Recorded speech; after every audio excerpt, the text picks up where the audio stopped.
everyone, welcome to another exciting episode of Dayspring Discussions. I'm your host, Sean McGahee, and this is a show where we talk about movies, TV, sci-fi, fantasy, comic books. If you geek out about it, we're going to talk about it.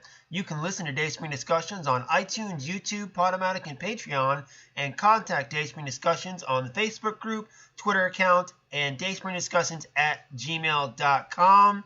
Well, guys, we are here to talk about one thing and one thing alone, and that is Avengers Infinity War. Excuse me, I almost said Age of Ultron there. Infinity War, 10 years culminating of the Marvel Cinematic Universe, has finally come to a head in this third Avengers film. Here to talk spoilers galore with me is Ms. Marveler herself, Miss Lisa Locke McGahee.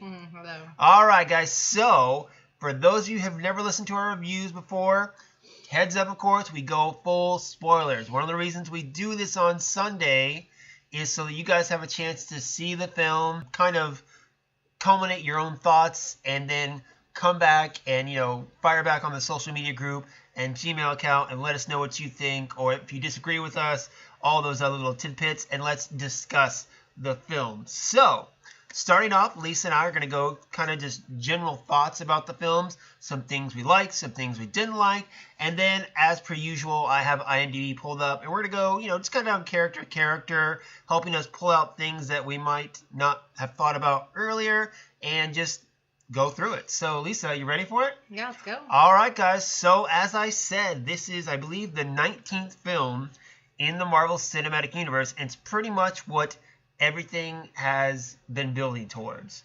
Thanos was teased in the first Avengers film back in 2012, building up the Infinity Stones, the hunt for the Infinity Stones ever since, and this is where he goes, and his plan comes into action. 10 years of the Marvel Cinematic Universe, and I gotta say, I love the beginning logo of this film, where you do have the Marvel Cinematic kind of lead in, but it wasn't the normal music. It was more dreary music, letting us know we're getting something different. And then when it said Marvel Studios, they highlighted like the L and the O, which came out to 10, which is 10 years. So for that, it was just a great opening, culminating with the first scene, which takes place right after Thor Ragnarok, which was the ship of Asgardians. Lisa, what did you think of that first scene? I thought we were just going to do general thoughts. Now we're going to dig right in. I started at the beginning, and I thought I'd go just right fine. there. I thought it was a really good way to start the film because, I think Marvel gets a lot of people, people who have negative things to say in general about the Marvel Cinematic Universe. Talk about how it's too funny, everything's so, family friendly, and it's too kiddie almost, Yeah. and how there's never any real stakes. And man, they jumped right in with this one with the not going to be real funny. This is going to be dark. This is going to be gritty, and there is going to be some real. People are going to die. Yeah, the shit is hitting the fan right now. So like we said, we're going full spoiler. So right there in the first 10 minutes, they kill Loki. They kill Heimdall. Thanos beats the crap out of Hulk. And Thor. That's what I'm saying. And Thor. That's what I like. Almost kills Thor. The Avengers' two most powerful people, and Thanos, throws them around like ragdolls. Yeah, literally. Beat the Hulk to the point where the Hulk was like, I ain't coming back out. So you guys are on your own. Yeah, you guys are nuts. So I think I think they started this film in the right way to really make you realize that this is real, that this is real. He's a genuine threat. He's and not even just him, but the people that work for him. The Black Order. Those people, especially the one guy with the weird face. I don't know what his name was. The telepathy guy. The one who was moving things with his hand. I don't think they ever really said what his name was. I'm sure it's here somewhere. But yeah, he was scary. He was powerful. The way that he was defeating everybody else, too, it was impressive. So, I definitely think that opening sequence, it really showed you a lot about, how the movie's going to go, and then also with the Thor and the Loki relationship. Because once again, you really realize that as much as Loki tries to act like he doesn't give a shit about Thor, he really loves his brother. Yeah, he loves his father and his brother as much as, He loves to pretend he doesn't, and then he's such a bad guy. Really, in the end, his heart is in the right place. So, I mean, I thought it was great, opening sequence. Yeah, opening sequence, definitely, people were like, can Thanos pay off? They've been building up as this big baddie for so many years. Is he as bad as what we've been thought to believe? And I think that first opening sequence definitely, showed us, yes, he is. I think, though, saying, is he as bad as, I don't like that tough. saying that. Tough. Yes, tough is a better word. Because I think, as we'll talk about, I'm sure, later, they did a really good job also in this film at showing what his rationale is, why he's doing what he's doing. And he's not just out to kill because he likes to kill. Like, he has a real reason, and it's grounded in a reasonable, scientific, phenomenon. Like, he has good rationale for what he's trying to do. It's a horrible thing he's trying to do, but he has a good reason for it. For the greater good. There you go. Because we're going to link it to Harry Potter here. For the greater good. Okay, speaking of that, because I was thinking about this analogy too. People have been saying kind of one of the weaknesses of the film is that it's really not a standalone film like some of the other ones. And it's not. I would definitely say, much like how Civil War, they've talked about how you couldn't do Captain America Civil War in phase 1. You had to build up to it. You had to build up the characters, get to know the characters, get to know the relationships for the impact of it all. And that's what this movie is, too. That's what movies are like, though. Like, with all of these, whenever you have a cinematic universe or a series of films, they are not standalone films. I mean, going back to the Harry Potter thing, you're not going to jump right in and watch Deathly Hallows if you haven't seen the others. That's where I was going with this, okay? Because I had a coworker when Harry Potter Deathly Hallows Part 2 came out, when saw it in theaters, and she's like, I didn't like it. I'm like, oh, really? She's like, but I didn't see any other Harry Potter movies. What does make I'm like, what? It's like, why would I go, jump in on season 5 of a TV show, Yeah, it doesn't make any sense. So, like, yes, this is not a standalone film. It's not intended to be a standalone film. But I was saying that you don't have to see, again, we were talking about this in the car, you don't have to see all the Marvel movies, though. I'd say maybe half would be good. Yeah. But you don't see all other 18 films to know what's going on. As long as you know who the Avengers are, who the Guardians are, who Doctor Strange is, I think you're okay. So you don't see all the films, and that's fine. You should at least know what's going on. Getting into, an 18th film of a essentially sequel, you should have seen at least most of the other films. You should definitely have seen the other Avengers films. Exactly. Okay, so jumping back, general thoughts on the film, what you liked, and maybe if there's anything in the back of mind you didn't like. Overall, I liked it very much. I will say I did like it better than Age of Ultron, for sure. Yes. For sure better than Age of Ultron. I don't know. It's hard to say. I mean, because I like the first Avengers so well. But I love Loki so much. But I don't know. I think I might like this one better. It goes back to what I was talking about. People with sequels, okay, is people are often disappointed by, say, like a sequel. Right. Because they put it to the same standards of the original. Like, say the original Avengers, okay? It was a phenomenon. It was no one's expecting it to be a hit. People went nuts for that film because they got something new, something different. And then they go into the same film wanting to get that same surprise feeling, that same feeling again. You're not going to get that ever again. Well, with the first Avengers too, like, everybody had been really interested in the Marvel films were doing so well, and I don't think people were expecting to get that kind of payoff from that first film. And so then the second one, everyone, like you said, they expected the same payoff, and you were like, meh, it's not exactly the same payoff. Yeah. But this one, I feel like it almost, this one, if you're looking at this one. This was the payoff, too. This one, I mean, if you're looking at the payoff for 10 years of films, this one was the payoff. Like, it did what it needed to do. Yeah. And I really enjoyed myself. I mean, like I said after the movie, I, like, literally bit my nails. You were biting your nails the entire time. Oh, my God. I bit my nails. Like, my fingers hurt, all of them right now. And the inside of my lips, because I was chewing on anything I could chew on my face.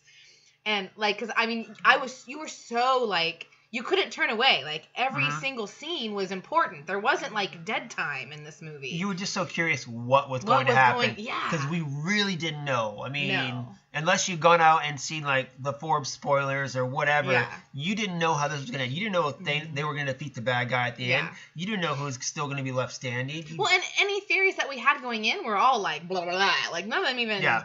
I mean, everybody had theories, and none of them were even close. I mean, if I had thought going into this movie, I never would have thought going into this movie that, like, the biggest payoff was going to be Thor. Uh-huh. I mean, and I love Thor. Like, Mm-hmm. he was the standout for me in this movie. I thought what they did with Thor in this movie was amazing. Mm-hmm. Like, he was the Thor that you got in the first Thor. Like, where his little bits of humor, it wasn't like the over-the-top, like in Ragnarok humor, but there was enough of his little things where he was all like, look how he kept calling Rocket Rabbit, the little rabbit, and you know, it's like he had just enough of his little humor, like he did in the first Thor, which is like what endeared me to him in the first Thor movie, you know, like when he's like, I need a horse, you know, that kind of stuff. Like it was those kinds of things, you know, and then just showing like what, you know, how he had like that scene where him and Rocket, where he and Rocket were talking about, you know, losing things, and he's like, I don't have anything, you know. He's lost everything. He doesn't have anything else to lose. Like, he literally has lost everyone that he loves, you know, and he had, like, tears, and, I mean, it was a really emotional moment. It was, yeah. And, I mean, I felt like they did a really great job with Thor, and then, like, when he went to that,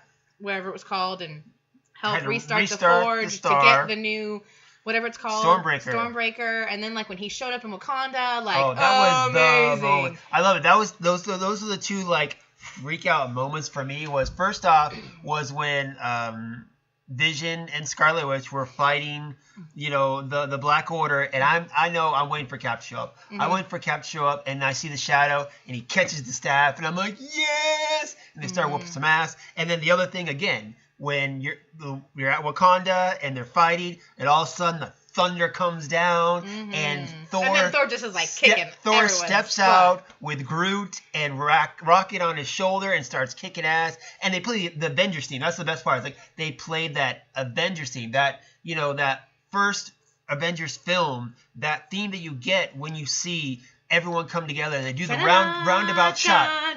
Which it's like, hey, the heroes are here, you know. That kind of especially feeling. because that was the moment that it was looking so hopeless. Like, everybody was getting pummeled.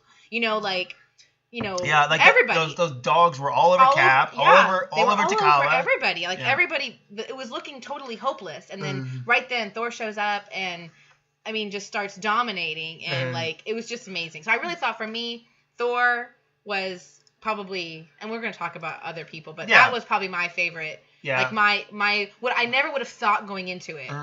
That was going to be how his role was handled. Definitely staying with Thor just for a sec, because I like, you know, how you mentioned it was, you know, beginning Thor and stuff like that. And honestly, I loved how the whole scene with the Guardians when they first met, but he was talking down to them too. Definitely down to Quill. Yeah. He's like, I'm better than you, and I know it. I'm a god. Like, come on now. Exactly. And that whole scene with like, you are a dude. He is a man. He's a man. Stop touching his muscles. What was it they were calling him? He was a cross between a pirate. Pirate and angel. A pirate angel. That's right. The pirate angel. Go with the pirate angel. it was really, definitely. So, yeah. But Chris Hemsworth, again, pulled it off. Yeah. He was amazing. His eye, he got a new eye. Yeah. With that one. All right. So, any negatives about the film you can come off the top of your head? I mean, well, you know, I had a few things originally when I first walked out that I thought kind of were almost negatives to me, but then, like, as we were talking about it, and like last night and then today in the car, like, I realized now what those I kind of understand better what was going on, and I think they're not negatives. The only thing that really I don't have a lot of negatives. The one thing that I do, that was that one scene at the very end where I thought the CG looked horrible. Where they had all of them surviving. The shot with, like, Banner with his head sticking out of the Hulkbuster. It was and you know what? I didn't notice it the first time, but then the second viewing we went to last night, I noticed it. It took me out of that scene because I was all like, his head looks like it's oddly floating there. And given the fact that all the rest of the CGI in the film was amazing. I mean, Thanos was amazing. Exactly. And like I said, you could tell that was Josh Brolin. Oh yeah, it was so good. So yeah, that really, I mean, honestly, that's the only real negative that I really thought that it was very well done. Yeah, I mean, the Russos, like I told you, man, I was not worried about this film, given that the Russo brothers did Winter Soldier and Captain America Civil War, and those are two of my favorite films in the MCU, let alone two of my favorite comic book films. I had no worries about, you know, they were going to make it too funny or something along those lines. They definitely played to the serious tone that we're used to. But there was enough humor in it that it kind of lightened a little bit of the bits that were dark. But and like I said, a lot of the humor came from the Guardians, which we're used to a lot of humor with that. Yeah, I mean, within the little bits that Thor threw in. They all have their little, quips that they threw in and stuff like that. But overall, yeah, I mean, I enjoyed the film. I saw it twice now, and there are so many geek out moments, of course, for me that were just so good. And I'm so excited for Avengers 4. I cannot wait for it to come. If I had one negative, it's just, again, kind of going to the fact that there's a lot that happens in this film, and there's a lot of characters, and there's a lot of people that just show up that you really don't get to go to any kind of character arc with and don't get really in depth with. But you can. Like we said, this is episode 20 in a television series. Okay, you should have watched the other 19 or something. The character arc in this story, there were character arcs. We'll get to those. Right. We'll get to that. The other characters who didn't have arcs is because they didn't need any arcs in this film. They were here as supporting characters. They were not the primary role. Exactly. And so I think, again, I don't think it's negative, because I think that's exactly what needed to happen. You could not possibly have given all of these characters character arcs in this film. They had their character arcs in their film. Exactly.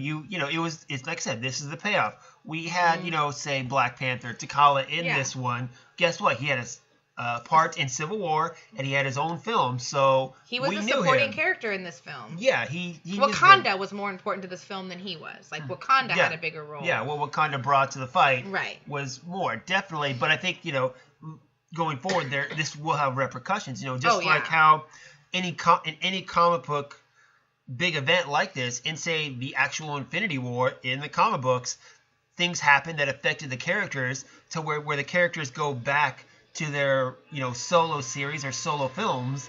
They'll feel the repercussions of that, and that's when we'll get those character moments of what happened to them during Infinity War and Avengers 4, whatever it may be titled to. So, right. But then there were several important story arcs in this one. There was. We're going to get to those sec, but let's get to the big one. Let's get him out of the way. Thanos. This was Thanos' movie, and like I said, he's been building up for years. I mean, really, it's just been teasing for years. It's been teasing, and one thing I always found interesting was the Russo brothers, Kevin Feige. I talked to you about this last night, where they said they want to make Thanos like the Darth Vader of this generation, and everyone took that as the ultimate bad guy, the guy everyone's afraid of. But then after seeing the movie, I realized what they were talking about was like prequels Vader, where they're talking about a guy who's trying to, in his mind, do the right thing, but doing bad deeds in the process to accomplish it. Exactly, and that's and when I thought of that, I'm like, yes, he is like the Darth Vader. Yes, he believes what he's doing is going to benefit the rest of the universe, and it's just bad things that he has to do. So your thoughts, go. No, I mean, I totally agree. I think I thought that they really did a great job with this character. Like, the little bits and pieces that you've gotten of him in the past, because you didn't really know a lot about him in the past, just that he kills people a lot. Gamora had said in previous, that he slaughtered half her people, and Drax said the same thing, slaughtered half our people, and and so you come to understand in this one. Yeah, like you said, how long he's been trying to find these stones and why. How long's he had this mission, Right. Because like you talked about Gamora's planet, it was like, have you been there lately? It's thriving, It's thriving, because of because I killed half the population. Yeah, so and then he's, and then they take you back to his home planet, to Titan, and then he shows you, this is what happens when you don't do what I'm saying you should do. Overpopulation, lack of resources, I mean, it totally... and I was telling you that, we were talking about this last night, and I was talking about this from a scientific perspective, how, from a scientific perspective, this happens in nature. Every time that there has been, like the plague, or in nature, mass deaths happen when population exceeds the resources that are able to sustain it. It's nature's reset. Like, I mean, you could say almost like climate change, Well, except that we're doing that. Well, but I mean, I had a discussion with my environmental science teacher once, where like, climate change, another ice age, it's going to come. We're speeding it up. Right. Is really what we're doing. And then the Earth is going to basically reset again. And that's kind of thing. Something horrible has to happen so the reset button can be set. Right. And that's what Thanos is doing, he's seen his planet suffer and die because the people didn't listen to him when he said, we just have too many people. There's too many people here. If we get rid of half these people, then there will be enough, more than enough, plentiful. More resources. For the people that are here. And, he saw it work on Gamora's planet. And so now he's even more committed to what he thinks he's doing is saving the universe. And so, I think they did a really great job at showing his motivation and making you really kind of come to understand he doesn't look at himself as this horrible person.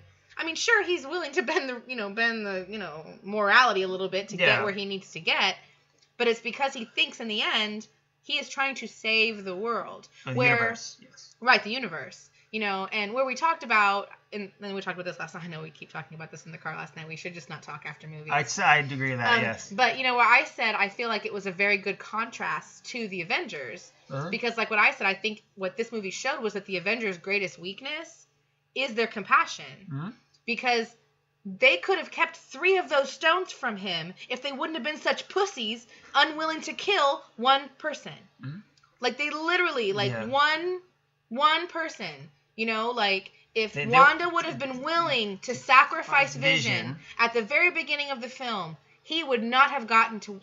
Thanos would not have gotten it. If Peter would have sacrificed Gamora, he wouldn't have gotten a Soul Stone. Like she asked him to. Yeah, when she asked him to. Before, if he would have done it right away when she asked him, before Thanos had a time, then he wouldn't have gotten a Soul Stone. And what was the other one? Oh, and then you go to... the Loki. No. Well, you can go to Loki, but yeah. No, not Loki. Well, yeah, Loki too. If Loki had... That's actually... I forgot about that one. Yeah. If Loki had been willing to sacrifice Thor, then he wouldn't have gotten that one. And then, of course, going to Time Stone. To Doctor Strange. If Doctor Strange had let Thanos kill Iron Man, he wouldn't... That's 4 of the stones. 4 of them. Yeah. But, okay, so let's go... Since we mentioned it, let's talk about the Time Stone in Doctor Strange. Right. So, in the film, they're sitting there, and he's going through the, 14 million? He said there was like 14 million possible outcomes, and only one of them is where they win. Okay, so you got to think he had to have a reason to give Thanos that stone, and it had to do with that one possibility of them winning. Because he saw that there was only one way they could win. Now, how that is, why we don't know. Like I said, is it because... Well, we had 2 theories. Yeah, one is he had to let Thanos win in order for the good outcome to eventually come to pass. Right, like where he had to let him win, he had to let him kill everyone, half the people, in order for the good outcome to end up, or whatever. Or he had to save Tony. Because Tony is pivotal down the road. Yeah. Which one that is, we don't know. But it is pretty obvious because he saw that there was only one way they could win, and he knew what it was, that giving them the stone had to have been part of it. Yeah, and just before he fades away, he gives Tony that little thought, he's like, we're at the end game now, before he fades away. And he wasn't scared or anything, really. Because he knew what was going on, and at this point he had to have faith that the rest of the surviving characters were going to do what he hoped they were going to do. Right, what he saw. Yes. So that one, okay, fine, maybe not. That's not part of it. But the other 3. The other ones, real. I get it, yes. It was their compassion. Much that goes back to, Captain America says, we're not willing to sacrifice you. That's, we don't... trade lives is what he said. Right, but then I thought that was a really good point when he said that, and then I don't remember who it was that said to him, but they were like, yeah, but you were willing to sacrifice yourself to save all those people. Why is it any different? Was it Vision who said that? Yeah, Vision who said that to him, yeah. You were willing to do that yourself, sacrifice yourself to save all those people. Why is it any different that I would be willing to sacrifice myself to save all these people? So... Yeah. the one thing, too, when I'm talking about the dialogue in these was great. Written by Christopher Marcus and Stephen McFeely. Excuse me. Let me see what these guys have done real quick, because they've had to have done other things. Oh, they wrote all the Captain America movies, and the Chronicles of Narnia, which was Stephen McFeely. And then Christopher Marcus, what has he wrote? Same thing. So these are the guys who basically built. These guys who built Captain America, pretty much. Which is, and they're used to work with the Russo brothers, so it makes sense. But I love the dialogue, the way they phrase everything in the film, just the way Thanos phrased it, the way that the characters phrased everything. Going back to the Vision, where he's like, you have to sacrifice, the pain. She's like, I'm not willing to, pay the price. And Vision's like, you're the only one that can, because you're the only one who's really going to feel the impact of my death. In that sense. So great dialogue in it. Yeah. So the whole relationship between Vision and Wanda, we can go there now. You kind of have a nice segue. Okay. Go for it. No, I thought that was great. Like, because it's like in the last one, you kind of realize that they are attached a little bit, but it's new, and but then you see that over this past year that their relationship has really developed. Yeah, well, it's been technically 2 years, they said. Oh, 2 years. 2 years since Civil War, so they're playing in real time here, it appears like, because it's been 2 years since the breaking of the Avengers or Captain America Civil War. They've said they've been sharing moments between now and then, and now they're like... Right, because Vision was with Tony, but Wanda was with Cap. Yeah, exactly. So they were, like, literally on 2 separate sides for all this time, but trying to find time to be together off the grid. Until Vision finally turned off his locator and decided, hey, I want to stay with you until, the Black Order comes. So, poo-poo on that. Yeah, I know. But I thought it was really interesting how they developed their relationship and what strong bond they have. And I thought that it was cool that Vision could, really be, look how he could can make him look himself, human. Where he looked like so Paul Bettany got to actually be himself in a movie for once. That's true. Rare. He wasn't just a voice or full of makeup in that instance. Yeah, so, he probably quite liked that. Definitely. All right, so let's just go character for character. We talked about Thanos. I think we covered Thor pretty well, good. So let's start at the top of IMDb. Tony Stark, played by Robert Downey Jr. He is literally the godfather of this whole cinematic universe. Started back 2008, Iron Man, and a lot of what has happened in the MCU has revolved around him, which is why a lot of people think that, it's all going to culminate with his sacrifice, his death. Understandable. And in this film, he was trying to call the shots. And again, one thing we were talking about the car was how when he got on that ship, he's like, no, let's not go back to Earth and hide the time stone. Let's take the fight to Thanos. He doesn't know we're coming. Let's do it.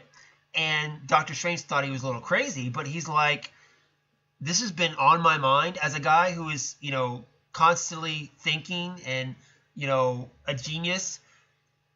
The alien invasion that Thanos started has been on his mind for 6 years.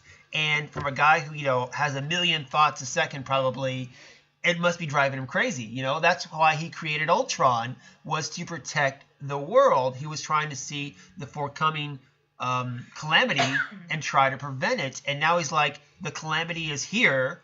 I'm going to face it head on. Which you could say was or wasn't a mistake, whichever way you want to go with it. But even he was one of those few characters in this film that I think got a story arc. Yeah. No, I agree. I don't really have much more to say about that. Okay. And then, oh man, especially last night, I remember we were watching the film, and when Thanos dug that knife. Yeah. The whole theater was like... Right? Yeah, I know. Exactly. It was like one of the few times the theater made noise, I felt like. Yeah, it's one of those things, kind of like going back to the first Avengers film, where Coulson died. And knowing Joss Whedon's preference for killing off characters you love or whatever, every time a character got hit or got injured, I'm like, oh my god, are they going to die? Oh my god, are they going to die? Oh, and that's what I felt like watching this film. Was every time a character got, bogged down or in trouble, I'm like, oh my god, is this it? Is this it? And I honestly thought that was it for Tony, Yeah, I thought so too. Especially getting killed by Thanos was probably the best way to go in that instance. But he didn't. He put himself back together and pretty much ended up being the last man standing on Titan. I know, really, yeah. So that's that. And that's, before we go forward into it. So one thing I noticed after I got out of the film that first time, I thought about it for about 10 minutes. And I thought about the characters who disappeared, or more or less the ones that didn't. Captain America, Thor, Bruce, Black Widow, Tony. It's up to the original Avengers. And I think I love that it's coming full circle, is it's up to that original team to save the day. And all those second generation characters, such as Doctor Strange, Spider-Man, Guardians, Black Panther, they're all gone.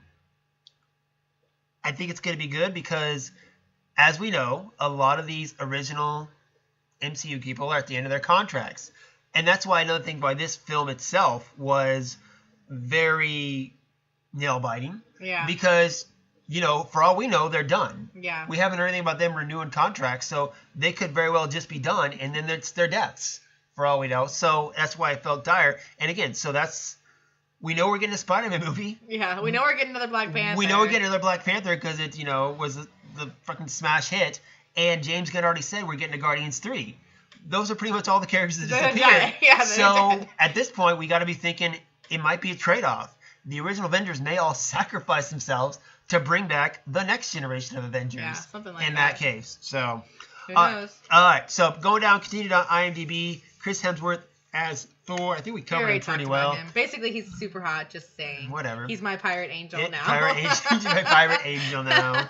Okay, fair enough. Mark Ruffalo as Bruce Banner, the Hulk. Yeah, I mean, I don't have a whole lot to say about him. I thought it was just interesting how the Hulk was like almost scared to come back out. I think there's more to come. I think they're going to dive into it. My brother was a big Hulk person when we were kids. He collected a lot of Hulk comics, and I've read through quite a few Hulk comics. And the most interesting Hulk stories was when they treated it as a split personality storyline. Yeah, which they totally brought into this, where he was like almost fighting with the Hulk. Yeah, exactly. And there's like several issues where you go inside Banner's mind, and it's, because inside Banner's mind there's Banner and there's the Hulk, but then there's also a Gray Hulk, and then there's a one point in the Hulk comic books after this subconscious battle between Bruce and the Hulks, there's this amalgamation where you get the Hulk, but with Bruce Banner's mind for like quite a couple of years, which is, a smart guy with, a body of the Hulk that can destroy stuff is like the ultimate weapon right there. Yeah. So I'm very curious. I want them to go I want to go psychological. I want to see someone or something, have Bruce try to figure out the psychological problem with it all. Go inside his head, have a dark room where it's just Mark Ruffalo and a CGI Hulk, something like that is what I'd like to see. It'd definitely. Cool. But I don't know that they are going to do Now, we also didn't get much with him and Natasha, Black Widow. They had that little romance they built up in the first Avengers film. I'm thinking there might be a deleted scene somewhere where they talk a little bit more, but at the same time, again, it goes to back. There's a lot of stuff happening. There's a lot of characters. There's already no enough romance. No time for it, We don't need any more. No time for it. So, all right. Chris Evans, Steve Rogers as Captain America. He really wasn't in it that much, but I thought he was in it, good. But he wasn't. He was calling the shots. He was, hey, we got business to do. Let's get down to business. Let's do it. He didn't have time for think about the actions. Yeah. We did at the end. I think, again, we've cleared out some of the characters. Where we have our original Avengers left. And they're the ones that are going to have to solve the problem for Avengers 4. Yeah, I think they're all going to have much larger roles in the next one. They're going to go all... I mean, especially, the media, like I said, we're going to get maybe a better conversation between Bruce and Natasha. We're going to get a conversation between Steve and Tony. These relationships that have built up for, 10 years, whatever. And broken apart. Exactly. Because, let's not forget, Tony didn't call Steve. No. Bruce did. Tony couldn't make that call. And again, going back to dialogue, and, Bruce was like, hey, this is bigger than just, not talking. Yeah. You just got to put it aside. Everything's at stake here. And that's going to be a great conversation to have. But again, at the end there, you saw the first one to go was Bucky.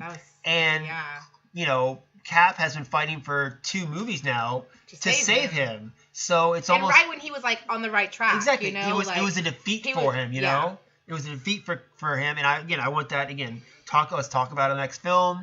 We're in the middle of the story now, everything's going to be concluded in another year. Going back to Natasha, Scarlett Johansson, always hot. What are you going to do about that? It's just what it is. Although, again, going to the one scene there where Scarlet Witch faces down, she gets in the Wakanda battle, and you got her and Natasha, and I want to get her name right. What is it? What is her name? I got to find it. Okoye, yes. And they face off against the female Black Order member. I can't remember his name, but because people, have been clamoring for more female-led character stories in the MCU. There's talk of Black Widow. There's even talk of maybe an all-female cast, and that's what I saw. When I saw that scene, I saw these 3. If you throw in, say, a Captain Marvel, throw in, a Shuri, and put those 5 characters as just leading a film, that would be awesome. Well, and they did so much in this one to show you just how powerful Scarlet Witch is. Yeah, and again, she was still learning her powers in Civil War. It's been 2 years later, and you can tell that she's grown her power. Exactly. Which... in the comics doesn't work out so well, but that's neither here nor there. Well, now that Vision's dead, who knows what's... Did she die too? Huh? Oh, she No, did. she went away. Yeah. Again, she's one of those second generation people, so Right, she right, had to go away. She'll come back and she'll live on for however many more movies she's under contract for. Right. Of course, her contract still got like 4 more movies, I'm sure. So Yeah. she's still in it. Don Cheadle as War Machine, one of the few to make it out of it. I would consider. No, he died. No, he's at the end. Are you sure? He's standing there next to Thor at the end.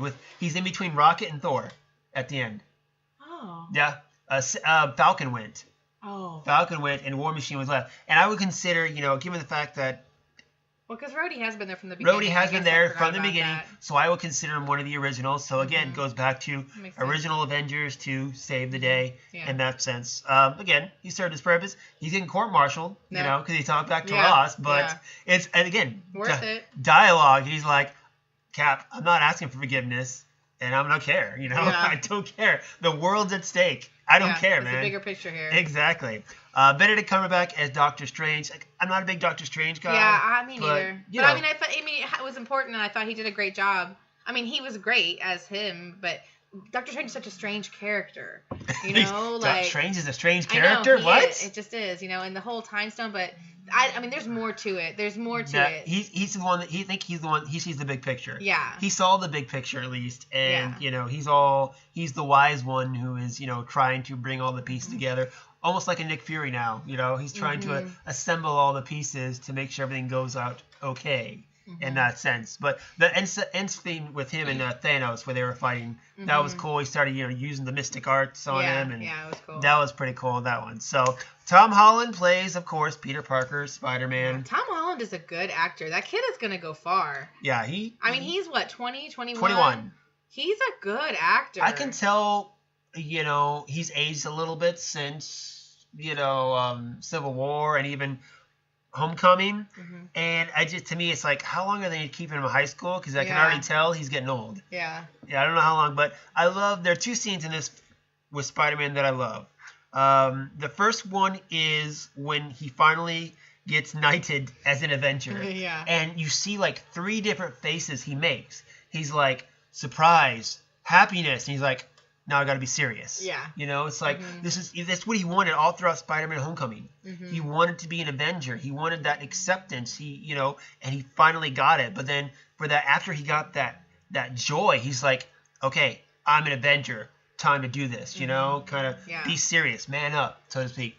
And the other scene, of course, was at the end. Yeah, when he's like dying. Tony. He's like, and he's. Yeah, he's scared. He's scared. Yeah, he's a kid. He's a kid. He's a scared kid. He's scared, and that raw, the tone to it. Yeah, where he's like, I don't want to go. That probably out of everything that got me the most, I think, of the movie. Looking up, and of course that had to be a emotional scene for Tony as well, because he's been trying to keep Peter out of trouble, trying to keep him out of danger for so long.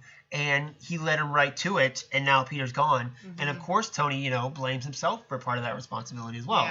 Yeah. So I think it's really cute how in all the movies now they have where he throws out some kind of movie reference to explain what he wants to do. You see that movie Aliens? Oh, and the best when him and Star-Lord hook up and they talk about Footloose. Oh my goodness, that was the best. I loved it. And I love too, he webbed Thanos in the eye, which is a very signature Spider-Man thing to do, where when he's fighting his villains, he tries to web him in the eye to blind him to get the upper hand, and that's what he did with Thanos. And I'm like, yes, he webbed got him in the eye. All right. Yeah. Chadwick Boseman as T'Challa. I mean, he was there. Yeah. Whatever. He didn't really have. He was there, and then he went poof.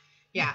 We're gonna have to talk about the Guardians all together. So. Okay. Whatever you. I think we're kind of almost pretty much there. So let's just start. Okay. So let's go into I think the most important Guardian. Yes. Gamora, played by Zoe Saldana. She's amazing. This film does not work without her. No. Does not work. You had to feel the relationship. They had the backstory between her and Thanos, and you had to. Well, and just showing how complicated their relationship still is. Yeah. Yeah, because, just showing how complicated it still is, where that scene where she thinks that she hurt him and how she just, loses it and starts crying. Yeah. And he's like, I knew you still cared about me, because you see that she's so torn. She's so torn in how she feels about him. Yeah. Because he raised her. He saved her. He raised her. He taught her. And that's what, I know you're not a good liar, because that's the one thing I didn't teach you. Yeah. Yeah, and then you see too with with her and Nebula how she hates her but she loves her because it goes, just their whole relationship. Kind of like almost similar to Loki, Thor. They hate each other because of what they've done to each other throughout the years, but they've grown up with each other. They're sisters. I mean, all those years they were allegedly tortured by Thanos. All they had was each other. Mm-hmm. So there is a love between them. Yeah. And again, Nebula is the one standing with Tony.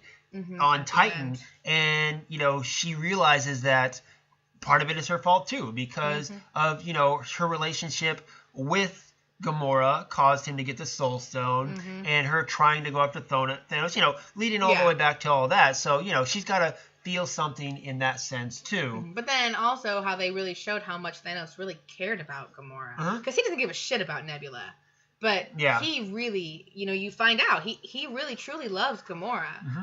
And, I thought that was kind of surprising to see. It was another way that they really showed his depth. He shed some tears. He really did. I mean, he really did love her. I mean, he had to. He could not have fooled whoever the cosmic, whatever, for the Soul Stone. Like, he loves Gamora. Mm-hmm. And, so, I mean, I think that really this movie would not. And so we talked about this on the way home.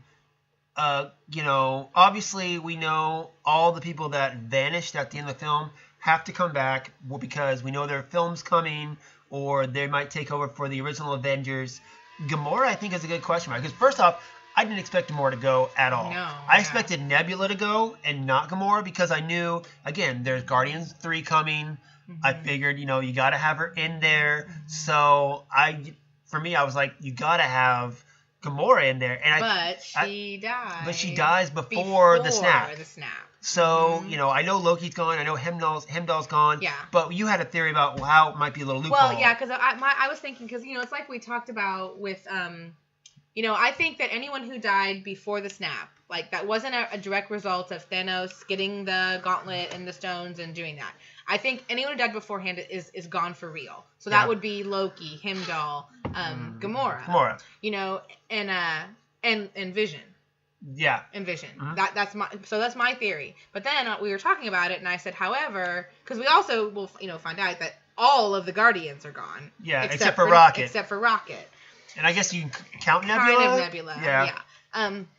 But the important ones, Mantis, Drax, Peter, Groot.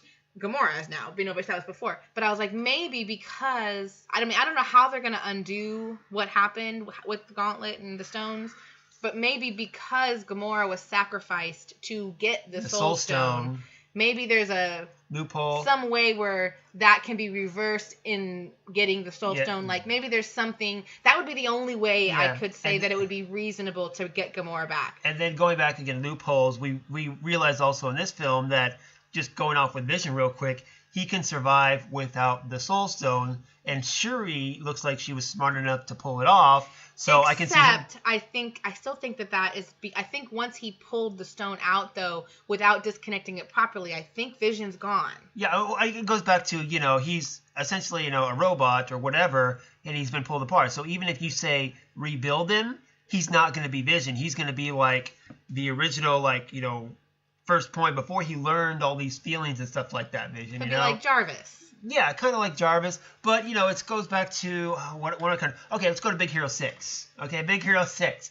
At the end of the film, spoiler if you haven't seen it, Baymax dies, okay? But Hero goes and rebuilds him again, okay? But he has a memory chip of him, okay? Mm-hmm. He can rebuild Baymax, but without that memory chip, everything they went through, it's Baymax, it doesn't register with him, Mm-hmm. So kind of the same thing with Vision. They can rebuild Vision again. But it won't be Vision. But it won't be the Vision. So that's what I'm saying. I think the Vision is gone. I think because of the way that the stone was forcibly removed from him, I think the Vision is gone.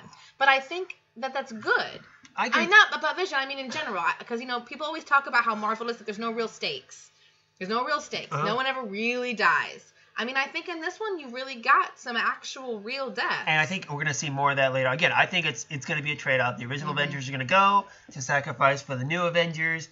Vision, whether he's gone or not, I don't know. But I think keeping him dead also, of course, increases Wanda's story, We saw she didn't want to kill him. She's in love with him. But she did, and that was a really powerful scene. Then that's going to be a, really big character moment or burden for her if Vision does not come back too.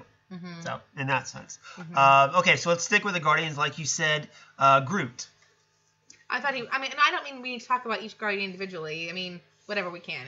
Let's just go with it. I mean, Groot, whatever. I thought he was funny. He was teenage Groot, who, like I said, and we were talking about, when I'm watching him, I'm reminded of so much of your brother Eric, where, again, he was a teenager and he always had his head in his, what was the game? Yeah, the his Nintendo, Game Boy or whatever. Whatever. But, when it came down to it, Groot stepped up and he was ready to fight, So there was that. Of course, Peter Quill, played by Chris Pratt. Again, one of the good character moments, or one of the people that I actually thought brought some arc, was Gamora and Peter in this.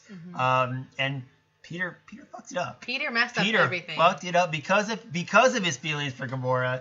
He fucked it up. He started hitting on. They had it. You saw the glove come off. Yeah. And if Peter would not have wailed on him to where Mantis had lost control, they would have had him. Yeah, it's all Peter's fault. It is all Peter's fault. And again, I want to see the repercussions of that. Probably not in the next film, because they're going to be too busy bringing him back to life. But in the next Guardians film, he's got to realize, he tries to be so much tougher than, he wants people to see him a certain way, and I think that's. But he's so ruled by his emotions. Exactly, that's going to come back to haunt him a little bit. And again, going back to Gamora, I had the inkling that maybe Gamora doesn't get resurrected in Avengers 4, but maybe that's something that Peter tries to solve in Guardians 3. Just a thought for that. And then we leave. I guess Drax. Drax is Drax. He was just Drax. He was just there. Drax and Mantis were just Drax. They were just there. They were funny. Yeah, they were funny. They were just there. I think there was Peter's like game faces, and then you see across Mantis goes. Yeah, in the background I saw that. Yeah, she had her mean face. She had like her mean face on. Mean face on, yeah.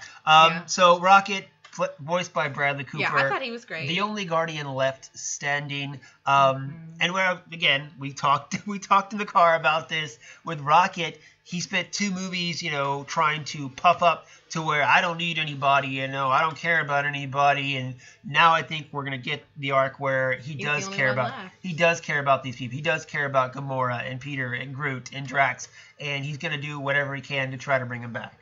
So yeah. All right, so let's see here. We talked about Wanda, right? Yeah. I think we're good there. I mean, Anthony Mackie is Sam Wilson. Yeah, I mean, he was just kind of there. He's there. poof. Yeah. He'll probably come back because who else is going to take over for Captain America once Steve dies? Oh, wait, this other guy could named Bucky Barnes. Bucky, I mean, he's got, I think he's under a 9-picture deal, and I'm trying to think. He's been in 1, 2, 3, 4.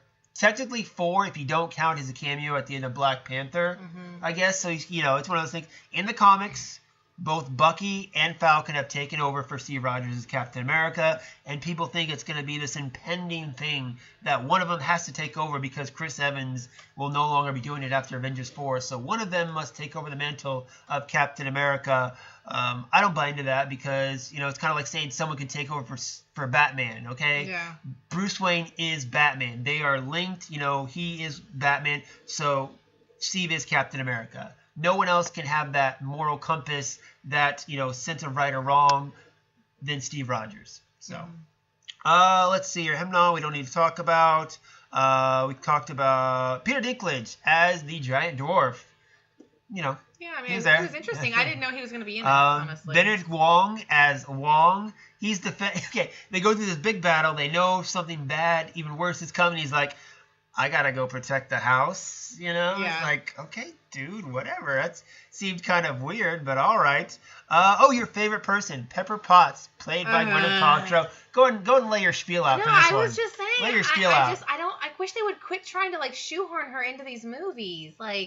Blah blah blah. I just don't think it's necessary. Yeah, the love interest, they're not necessary. No, it's pretty and much. They got rid of all the other ones. Why is she still there? They got rid of Jane Foster. Technically, I guess you could say they got rid of Agent Carter, even though it was a mistake. But anyway. Yeah, it's just unnecessary. I understand. Yeah, you didn't even have what's her name? The other Carter. Yeah, nobody else's girlfriends were shoehorned in. Why do we have to have her always in there? Because somebody said she's the first lady of the MCU. Whatever. So, she still plays an important part. And I said to you, I think she is pregnant.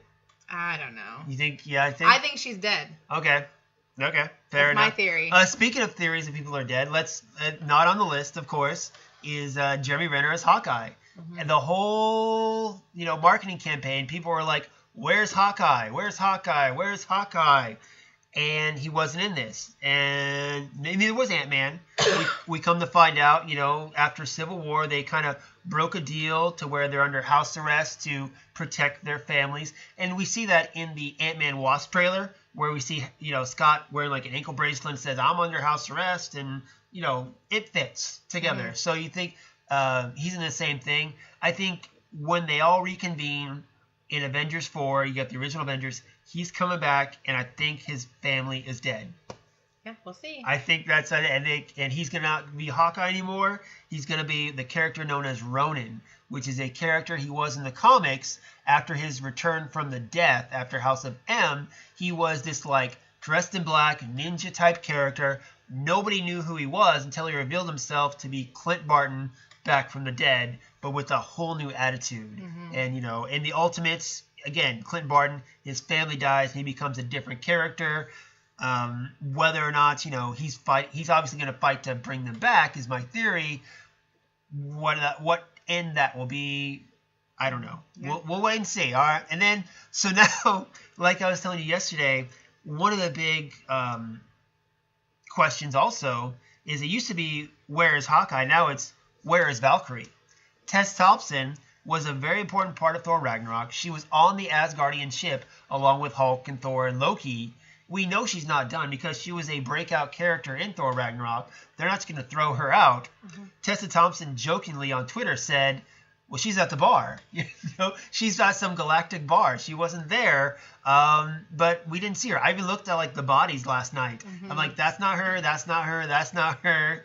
Where is she? What happened? Who knows? We'll probably get an answer in another Thor movie or, some Valkyrie movie or a Guardians movie or something along that. Definitely not done. We're definitely not done with her as far as that sense goes. All right, so then let's skip. We went through all the characters, I think. We have this pretty set, except for end credit scene. We see Nick Fury, who we haven't seen since Age of Ultron. I mean, you'd think he would have popped up during Civil War when his kids were fighting, have Dad come in and try to set him straight, but that didn't happen. And then, of course, you have Maria Hill, and they disappear.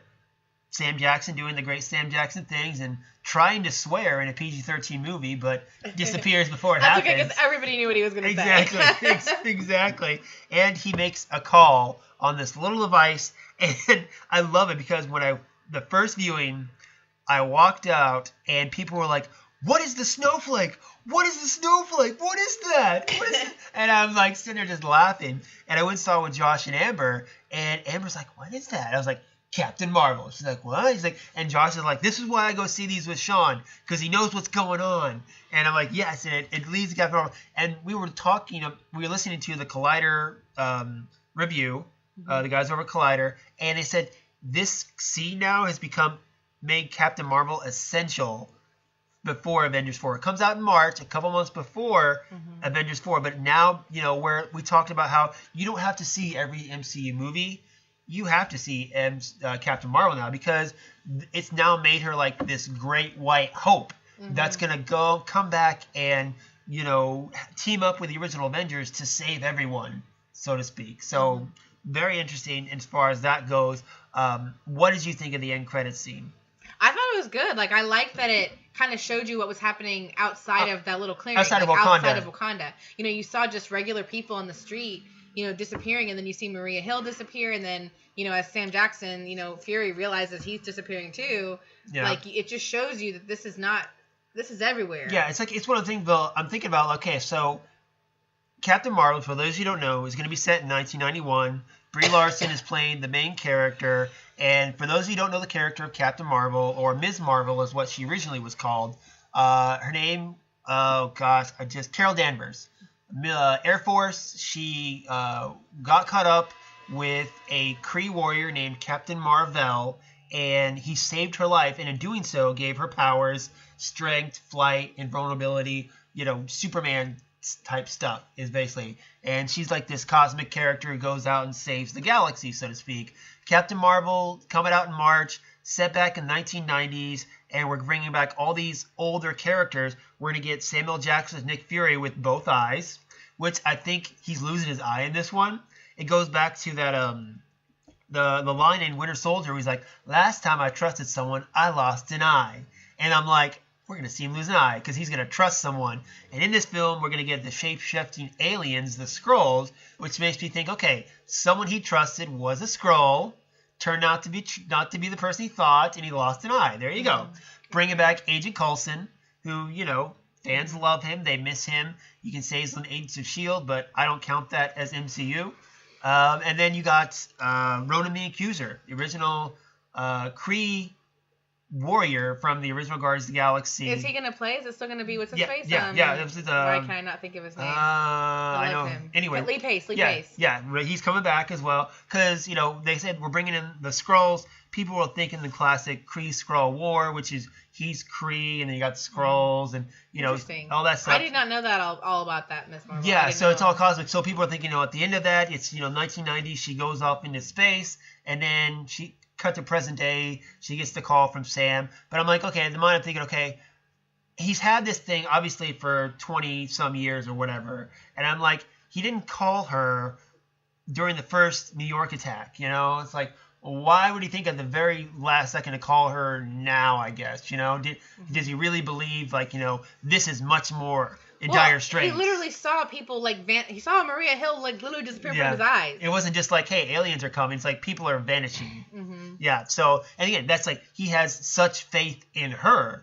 And it's like, I got to call the person who I know that I would never call unless I absolutely had to do it, you know? Again, playing to her strengths, playing to, like, she is going to be this beacon of hope. But yeah, we'll wait and see about that, guys. All right, guys. Well, that is it. Time for you guys to fire back on the social media accounts and, of course, on the Gmail account. Let me know what you think. Did we miss something? Do you think we're misrepresenting something? Lisa, final thoughts. Do you want to go see this film? How many more times are you willing to see this film in theaters? Well, considering money and time, I probably only will be able to see it once, if even that. Okay. I would like to see it again for sure. Maybe several times, but considering that we have a child and jobs and, you know. Yes. I want to go see it one more time again. Yeah. And I just realized something. I was going to mention this in the car because we talked so much in the car about it, and I was like, no, we drove to San Antonio back today. So exactly. And we were, like I said, we were listening to the Collider's review of the film and kept pausing to talk, and I was like, I was trying to hold back some of my thoughts. So one thing I noticed in my second viewing was in my first viewing, I noticed that after Thanos snapped his fingers and they cut back, the gauntlet is fried. You know, it's like fried, it's been charred. Yeah. But he still is able to use the Space Stone to disappear. So it looks like he might still be in control of the Infinity Stones, but something's happened because then I looked at that last scene and the hand where he's got the gauntlet has got some burn marks or something going all the way up to his neck. So I'm thinking, you know, he accomplished his life's goal, and it's costing him his life now. Using that much power, you know, power that we've seen in other past films, people couldn't control. You know, that's why he had the gauntlet to kind of control all the Infinity Stones. Now the gauntlet is damaged. The gauntlet is damaged, and it's going to kill him now. But so, like, the Avengers are like, we got to go get Thanos so we can kill him and reverse everything. And, like, Thanos is already dying. You know, I think that's going to be one of the quandaries they're going to have in Avengers 4 as far as that goes. So, but that's another thing I noticed second viewing. Just thought I'd throw that out there as well, guys. So, all right. Well, that is it. Again, fire back. Let us know what you guys think, and we'll go from there. So, Lisa, any final words of encouragement or anything along those lines? I highly recommend that if you haven't seen it, you should. They had to have seen it by now because we just gave away everything. Okay, hey, at least we're not like Forbes and, you know, do it a week before the movie comes out. So yeah. All right, guys. Well, that is it. Let us know what you think. Okay, hit us up. dayspringdiscussions@gmail.com. Of course, the Facebook group and Twitter account, and that's gonna be it. Hey, good thing is we only got about 2 months, so Ant-Man and the Wasp, which takes place before Infinity War. It takes place, between Civil War and Infinity War. And again, one of my theories that I said too is one of them is going to one of them's going to disappear. I think it'll be the Wasp. Post-credits scene, I think one of them is going to. I'd rather see Ant-Man disappear and Wasp have to team up with the Avengers. I think that'd be much better. So, I think that's going to be it. So, all right, guys, that is it. Until next time, may the Force be with us all.